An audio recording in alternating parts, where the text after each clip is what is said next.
In the last lesson, we learned how to alternate different kinds of chords to build a harmonic structure of a musical piece. We have learned how to use the minor and major chords and how to alternate them. And we have already said that it is very important to understand the emotional impact of these chords.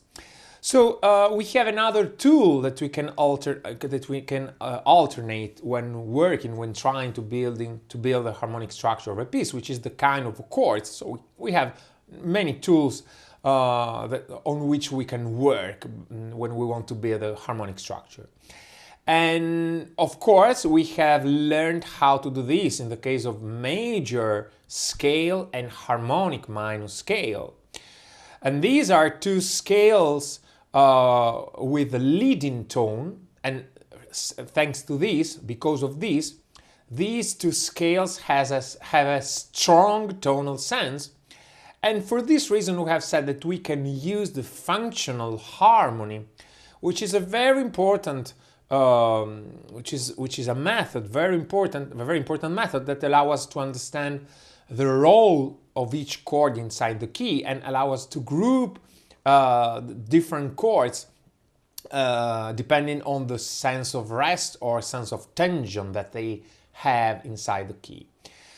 But at the end of the last lesson, we tried to introduce the natural minor scale, and we said that since we don't have the leading tone, in the case of the natural minor scale, there is not the leading tone, we have the natural 7th degree, and so we have a scale with a weak tonal sense, and this scale sounds very interesting, very effective because of this, but at the same time, since we don't have the leading tone, so we have a weak tonal sense, we cannot use the functional harmony, because functional harmony is based on the concept of tonality, and so on. We can use it only in the case of scales with strong tonal sense.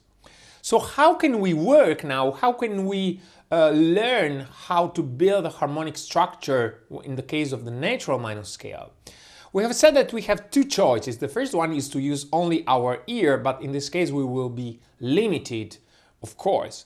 And so the second way is to try to find another method, a new method, that allows us to understand and to find the role of each chord inside the key, even in the case of a natural minor scale. So the key point to introduce this new method is to understand why the natural minor scale has we could say has a tonal ambiguity, is very ambiguous as a scale. So a stronger tonal ambiguity. Why is this? The first reason is that we don't have the leading tone. We have already said this, but this is also the reason because this scale has a strong tonal ambiguity. And the second reason is more important, it's much more important, and will be the key point for us to introduce the new method. So in the next video we will cover the second reason why the natural minor scale has a strong tonal ambiguity.